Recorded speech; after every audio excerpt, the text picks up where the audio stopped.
Welcome to Moonshots and Mindsets.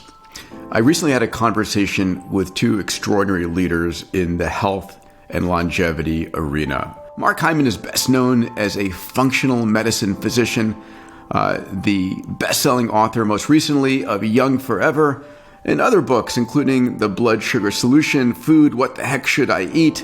He's appeared on the Dr. Oz Show and CBS This Morning. He's a dear friend, an extraordinary thinker on health and our future in health.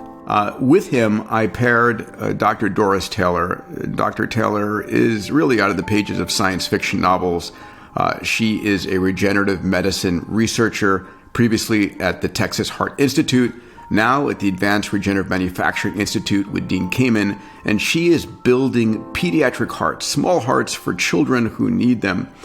So you're going to join a conversation that comes from my private summit at Abundance 360 that took place in March of 2023. And we're going to talk about everything from understanding how to combat chronic disease with the food you eat and how you take care of yourself, to what should we expect in the future? Do we have an extra set of spare organs?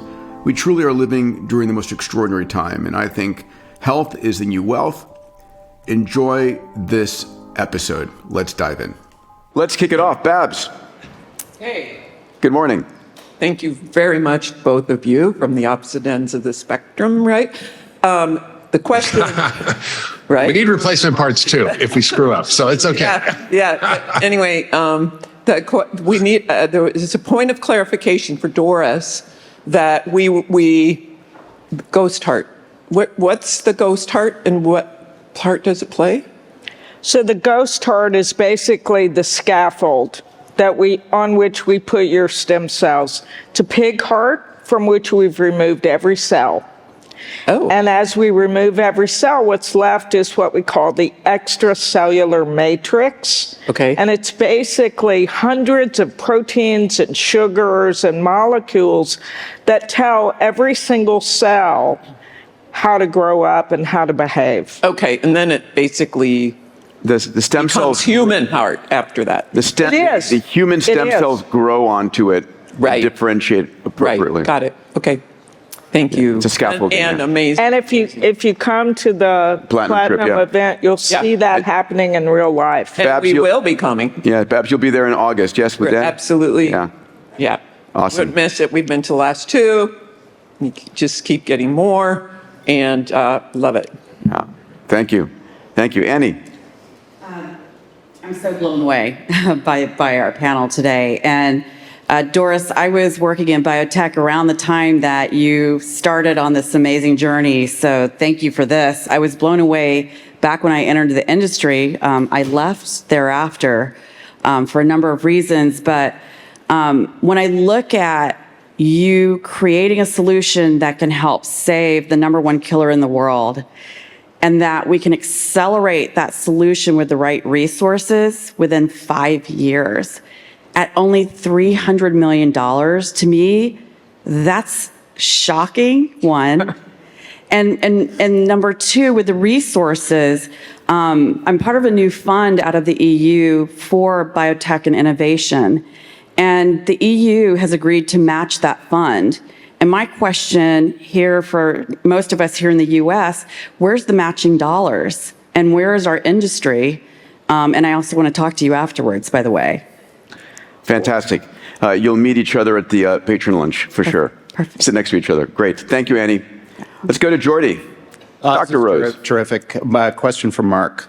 A couple years ago, I went almost entirely carnivore. So I eat steak and eggs almost exclusively. I feel terrific, best I've ever felt.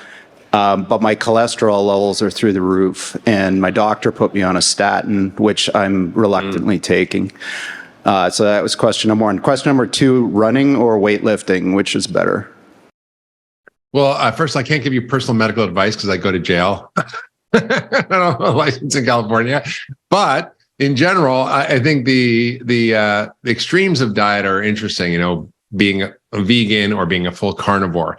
And I think they both have real limitations. I think, for some people with a lot of inflammatory issues, a lot of gut issues, who are eating a lot of processed food, gluten, sugar, dairy, it's not necessarily the meat that's fixing it, it's what you're not eating. And I think you can include, and I think there's the whole conversation about anti-nutrients and plant foods is, I think, a little bit misguided. There's a whole framework of what we call phytohormesis. Phytohormesis means when you eat stressed plants, wild plants, regeneratively raised plants, organic plants, better than obviously conventional plants, they have more of these powerful defense molecules in them. And we use those to regulate our biology from an evolutionary perspective. And so mTOR, for example, is positively affected by the polyphenols in coffee and inhibits it. Aleuropine in olive oil, the curcumin in turmeric, the resveratrol in red grapes. These all actually are inhibitors of mTOR, just like rapamycin or fasting or other inputs like exercise or hormesis therapies. So I think, for a long term, I do worry about a carnivore diet, but I do know it can create remarkable change in health. But I think it's because of the elimination, not because necessarily just the meat. Although I think meat is not a problem. We do need to have good quality meat as part of our muscle building strategy and preservation as we age. Emma Morano was 117 years old when she died.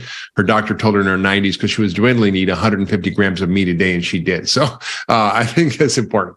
Second, in terms of longevity, I think both cardio and resistance training are important, but I do think resistance training becomes more important as we get older, because what happens is entropy and muscle loss if you don't do that. And muscle loss is conserved with growth hormone and other hormones when you're younger. When you're older, it takes actual resistance training and adequate protein. So that's probably a far more important intervention. And I think 20, 30 minutes, 3-4 times a week is a powerful intervention for longevity, to maintain muscle mass, to build muscle mass, to enhance mitochondrial function, and to also induce a lot of these longevity switches that we talked about. Hey everybody, it's Peter. I want to take a break from our episode to talk about a health product that I love. It was a few years ago, I went looking for the best nutritional green drink on the market. So I went to Whole Foods and I started looking around. I found 3 shelves filled with options.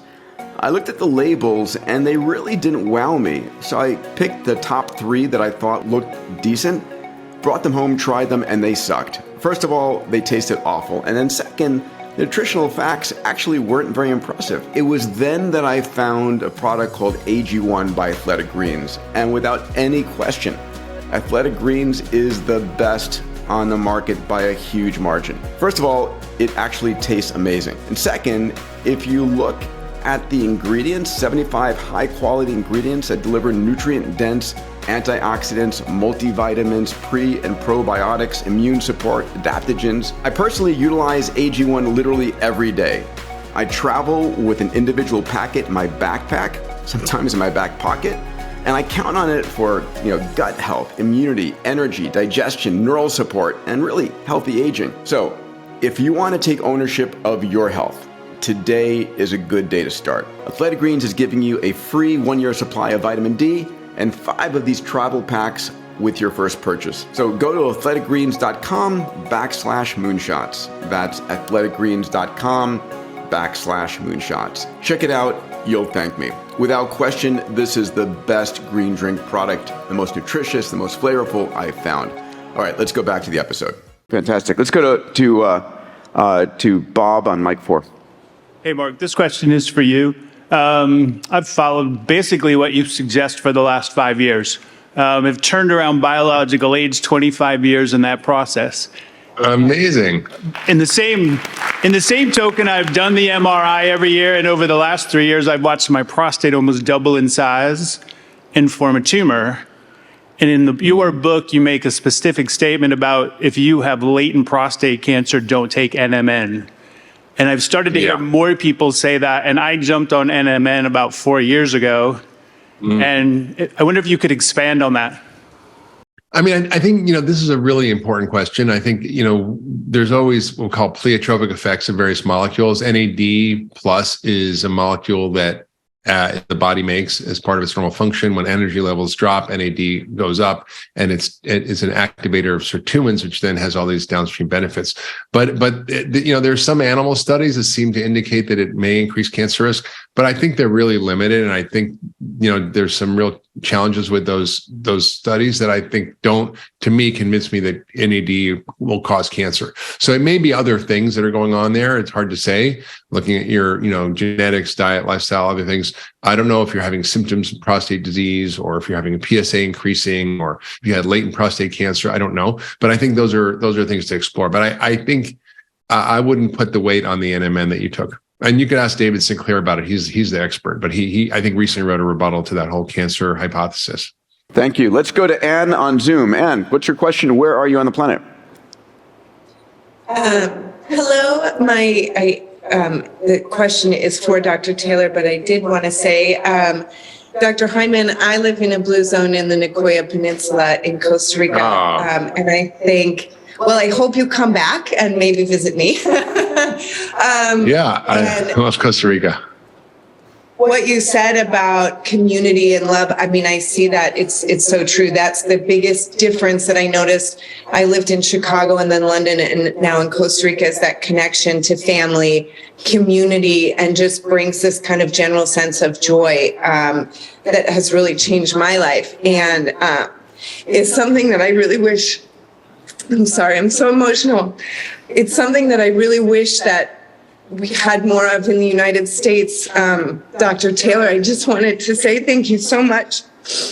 Hearing your work gave me so much hope, because I spent the last year taking care of my mother, flying back and forth because she was diagnosed with stage 4 and then end-stage heart failure. And she was so afraid and ignoring the problem, and then was really afraid of the only solution. She's 75, so a heart transplant wasn't a solution. And thank goodness a few years ago, the portable LVAD, the left ventricle assist device, was approved. And so we spent, in January, days from dying, she said yes to having that surgery. And now we're dealing with the implications of her living because of a machine. And it's been so scary as a mother of 2 young children. Her heart failure, I don't remember the term, but they don't know why. And everything else, she's 75 and she's really healthy, low cholesterol, low blood pressure. And so for me, it's been really scary thinking, is this something that's going to happen to me? And so I just wanted to say thank you. You've given me so much hope. And if I had $3 million, I would give it to you. Can I speak to that? Please, yes. Well, first of all, thank you. And I want to make the point, following up on what Mark said and what you just said. You're building heart too. We're all building heart. And the piece that Mark talked about, love, it's really a piece of the future of all of this. So hope matters. Hope matters so much. And heart failure in women is often different than heart failure in men. And if you want to reach out afterwards, we can have a conversation about that, because I'd love to talk more about it. And we have a biologic that is going to have an impact on heart failure with preserved ejection fraction, which is the heart failure that most women get and actually is increasing as men age. So thank you. Thank you, Anne. Thank you. Pleasure. Guillermo. Wow. Glad to have you. Thank you, Peter. Yes. This is for Dr. Mark Hyman. Doctor, it's so exciting to have you here. Your book, the Eat Fat, Get Thin, changed so many people's lives. And so many healthcare professionals and nutrition practitioners' way of practicing. So thank you for that. But thank you. Following one of the questions today, how are your thoughts on, after doing a high-fat diet and a low-sugar diet, having your cholesterol levels raised, how do you see cholesterol being a marker of heart disease for the future or not? And second, if I can do another one, we all know sugar is the #1 cause of disease in the world, but what are your thoughts on blue light or artificial light causing the same insulin resistance that sugar can cause in our body? Oh, that's a great question. So, I mean, I think in terms of the sugar issue and light. I think, photobiomodulation is a real thing. I think blue light at night definitely affects our metabolism in an adverse way, but I don't think it compares to sugar. Honestly, I think it's has a much bigger effect. And your first question, what was that again? The cholesterol being a marker of disease or cholesterol. Yeah, cholesterol. Okay, so cholesterol is a real controversial subject because is it the cause or is it a biomarker of something else going on? And I think we know that heart disease is an inflammatory state, and that cholesterol elevations in the absence of inflammation are not a huge risk. Now, there is huge genetic variability in the population when it comes to lipid metabolism, in terms of lipid absorption in the gut, in terms of lipid synthesis in the liver, and in terms of the patterns of cholesterol that people form. So it's really got to be an individualized approach. I'm not opposed to pharmacotherapy for lipid disorders, but most of the problems with our lipids come from eating sugar and starch, not necessarily fat, because it increases triglycerides, it lowers HDL, it increases the particle number, decreases the particle size. All these are the most dangerous type of cholesterol pattern. So your cholesterol could be 150, but if your HDL is 30 and your triglycerides is 100, you're in terrible shape. Whereas if your cholesterol is 300 and your HDL is 80 and your triglycerides are 70, I'm not so worried, particularly if you have low inflammation. So it's really about a personalized approach and the right diagnostics. And I think Fountain Life is such an important company because it's helping people map out the right diagnostics, both laboratory, conventional tests, but things that your doctor may not be checking, like lipid fractionation, which most cardiologists and doctors don't do. And it's pretty much the only way to look at your lipids. In terms of saturated fat and high fat diets and lipids, again, there's real heterogeneity. I've had people go on a keto diet with butter and coconut oil, which is all saturated fat, and their lipids drop like a stone. Everything improves. Other people are, elite athletes will say, I want to try keto, and their cholesterol goes to hell. So I think it's about understanding that there's genetic differences. For me, for example, we'll call lean mass hyperresponder. There's a phenomena that in certain people, when they eat a lot of saturated fat, it actually raises it creates an adverse cholesterol profile. And we don't exactly know why. There's some genetics involved, but you got to really personalize the approach. This episode is brought to you by Levels. One of the most important things that I do to try and maintain my peak vitality and longevity is to monitor my blood glucose. More importantly, the foods that I eat and how they peak the glucose levels in my blood. Now, glucose is the fuel that powers your brain. It's really important. High, prolonged levels of glucose, what's called hyperglycemia, leads to everything from heart disease to Alzheimer's to sexual dysfunction to diabetes, and it's not good. The challenge is all of us are different.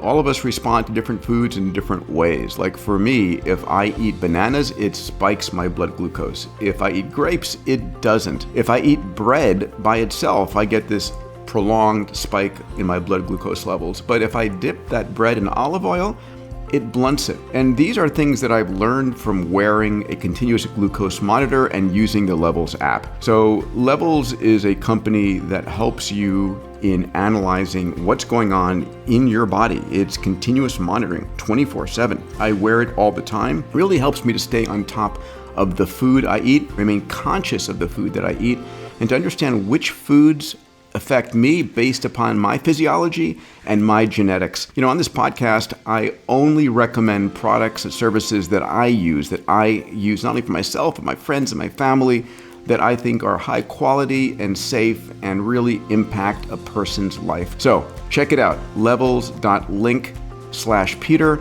We give you 2 additional months of membership, and it's something that I think everyone should be doing. Eventually, this stuff is going to be in your body, on your body, part of our future of medicine. Today, it's a product that I think I'm going to be using for the years ahead and hope you'll consider as well. All right, Kimberly. Hi. So my question, Dr. Mark Hyman, your book, The Food Fix, was phenomenal and an absolute game changer. And Dr. Taylor, hearing the statistic that $32,000 a month for these drugs is the current status quo. And so there's been a lot of money and profit made from people being sick and overweight. So how are you bridging the gap? What is the marketing strategy, in essence, to prove that having a fit, healthy society can actually be more profitable for people who have profited from sick care? I go think ahead. the first thing we have to do is tell the truth about the status quo. And we don't currently talk about organ transplant not being a panacea. Everyone thinks, got a new organ, got a new lease on life, gonna go forward, life is great. That's not the reality. And I think telling the truth about costs and that you have to have access is a first step to, because now there's a whole room of people who know that, who didn't before this conversation, and that may impact it. The other thing is, it's no different than smoking. If there's profit to be made, it's going to be marketed, it's going to be promoted, and we live in an industry where the addiction is sugar and the poison is sugar. And the question is, will the government step in? We also live where people have freedom. The question is, do they know that it's not healthy? Most everybody does. They choose to ignore it. It's a quick fix. Mark? It's also less expensive. It's also less expensive, yes. So the question... I think, yeah, it's complicated. I wrote a whole book on this, and I'll summarize in 5 minutes. But I think the essential idea here is that, we're not facing the biggest national emergency we have, which is from our food system that's driving the majority of age-related diseases, the majority of costs, probably over 80% of our $4.1 trillion in healthcare costs, not to mention the additional indirect costs from disability, dysfunction because of the food we're eating. It's the biggest national emergency. 11 million people die every year globally from poor food. I think that's an underestimate. And we're just not addressing it. I actually went on Tucker Carlson this week talking about this issue because I think we need to face this as we face COVID or any other national emergency and deal with it head on. And it requires a huge amount of change in industry innovation, in regulatory and legislative actions, in consumer education, behavior change, and it's a work that's going to take a while. And so that's why I started a nonprofit to change policy in Washington to drive the right changes around food as medicine in our system, to really de-incentivize the wrong things and incentivize the right things. Right now, it's kind of a mess. So I think I'm hopeful for the future, but we're way too slow. We tend to deal with problems way after they happen rather than before, and we're seeing this juggernaut coming that I don't think policymakers have really grappled with clearly. Hey everybody, this is Peter. A quick break from the episode. I'm a firm believer that science and technology and how entrepreneurs can change the world is the only real news out there worth consuming. I don't watch the crisis news network I call CNN or Fox and hear every devastating piece of news on the planet. I spend my time training my neural net, the way I see the world, by looking at the incredible breakthroughs in science and technology, how entrepreneurs are solving the world's grand challenges, what the breakthroughs are in longevity, how exponential technologies are transforming our world. So twice a week, I put out a blog. One blog is looking at the future of longevity, age reversal, biotech, increasing your health span. The other blog looks at exponential technologies, AI, 3D printing, synthetic biology, AR, VR, blockchain. These technologies are transforming what you as an entrepreneur can do. If this is the kind of news you want to learn about and shape your neural nets with, go to Diamandis.com/blog and learn more. Now back to the episode. I want to go to two questions on Zoom. We go to Allison first and then Orlando, then we'll go to you, Michael. Allison. Great. First of all, thank you so much. This is so inspiring, and I can't help thinking, what would Mozart have done with an extra 30 years? Yes, I love that. Deep thanks to both of you. Mark, I'd love to hear from you your quick take on the microbiome and supplements. You hear very different views. And then Doris, I would love to hear from you, caring about hearts, which of all of Mark's advice you actually take. Fun question, Allison. Well, the microbiome is so important. And in fact, it was not included in the original Hallmarks of Aging. I added it in my book because I thought it was so important. And in the era of the microbiome is just emerging. There's an enormous amount of research that needs to be done to categorize, classify, understand what is going on in there. It's just like a black box. And we learned so much in the last 10 years, 20 years on this, but we still have a lot more to learn. what's really exciting is that we know that as we age, our microbiome degrades, our microbial diversity degrades. And we also know how to change that through various strategies by limiting things that are gut busting, sugar, starchy, processed food diets, food additives, and environmental chemicals all damage the gut. The glyphosate is one of the worst ones from our food supply. It's on 70% of crops. It's the weed killer that we use. Also, the use of antibiotics, anti-inflammatory drugs, acid-blocking drugs. I think it's acid-blocking drugs are the third leading cause of drug use in this country, or third leading category, I mean. And so we need to stop all the gut-busting stuff. And then we need to add prebiotics, probiotics, and polyphenols, which are the plant compounds that help fertilize the gut bugs. And then there's, precision probiotic therapy. So not all probiotics are the same. They have different uses for different things. So it's really important to try to restore our guts. And I think one of the most important, exciting discoveries is the importance of Bifidobacterium infantis in children. And a lot of us have taken antibiotics. Most women have, and their population of this particular keystone bacteria is either absent or very low. So when babies are born, they don't get it. When they're born through C-section, they for sure don't get it. When their antibiotics are used in pregnancy or in early life, it kills it all. So giving babies Bifidobacterium infantis can actually colonize the gut with a really important keystone species that then regulates all the inflammatory diseases. Obviously, all the allergy, autoimmune, asthma, but also like the late stage autoimmune diseases like heart disease, cancer, and diabetes. So we really kind of need to learn how to restore our gut microbiome. And I have a whole section in my book about how to do that. But it's really important to track it, to measure it, to optimize it, and to constantly iterate on how to do that. We're going to go to Michael and then to Orlando on Zoom, but I hope that helped answer your question. Michael, please. So the topic of regrowing the heart is very close to me because my mom's heart disease for many years. So I've always fantasized whether we can grow, 3D print, construct something like that. So I wanted to ask, what are kind of the steps remaining in the process? Because I know there might be challenges around hemodynamics, the details of how cells are, differentiated to be exactly like a human heart. I imagine there's animal trials or not. Like, what is the rough roadmap you have over these? We talked about doing an X Prize in that area at one point. We did, yeah. Michael's one of the founders of Oculus. Yes. So our steps in the process: obtain blood from an individual, bank their cells. Our rate limiting step for 10 years was how to grow billions of heart cells, because, by the way, heart cells don't divide, right? So what we had to do was figure out, and the advent of human iPS cells changed this. It let us begin to think about personalized cells. So we grow 350 billion of your cells.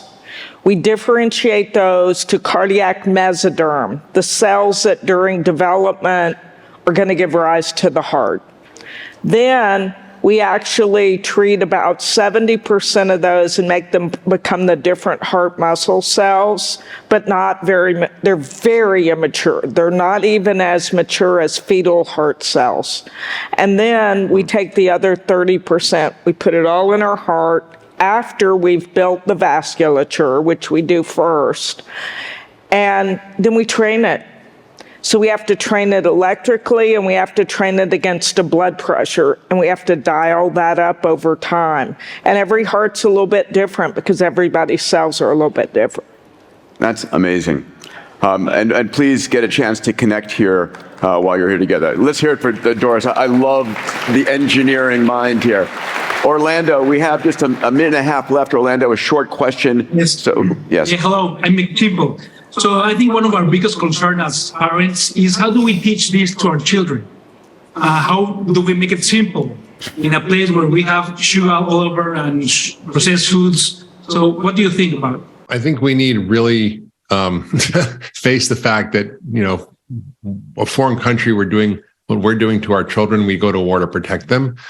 And somehow the narrative in this society right now from the American Academy of Pediatrics is treat kids aggressively with obesity with bariatric surgery and Ozempic, which is just mind-blowing to me, as opposed to why don't we fix the problem, which is our food system. So it requires regulatory changes around food labeling, around marketing junk food to kids, around school lunches, dietary guidelines. All of this really needs to change. And that's what we're working on in Washington. But it's not an easy fix. And there are many forces that are not interested in having this change. And unfortunately, Big Food, and I wrote about this in Food Fix, is very focused on manipulating public opinion, manipulating policy, and influencing professional organizations like the American Academy of Pediatrics or Academy of Nutrition Dietetics, the ADA, AHA, American Cancer Society. All the things that we think of as the trustworthy organizations are all co-opted and manipulated. And then they fund billions of dollars of research, 12 times what the NIH funds on, quote, nutrition studies. So the data is flooded with a lot of misinformation. So we have to, as a society, stand up for our children. And I think we have to sort of make a stand that this is really important and address the fact that 40% of our kids are overweight, almost 20 are obese. 1 in 4 teenage boys has prediabetes or type 2 diabetes, something I never saw in medical school. I think when Peter and I went to medical school, it just didn't exist. And we have increasing metabolic disease in kids. Kids are now facing liver transplants, and as teenagers from fatty liver from soda, bariatric surgery at 15 years old just doesn't make sense. So I think we have to kind of face this, and it requires kind of an uprising. I think most people understand that this is a fixable problem. We can't end climate change overnight. We can't, end war, but this is one of those problems that we can solve. Guys, I apologize that we're out of time, but please give it up for Doris Taylor, Mark Hyman,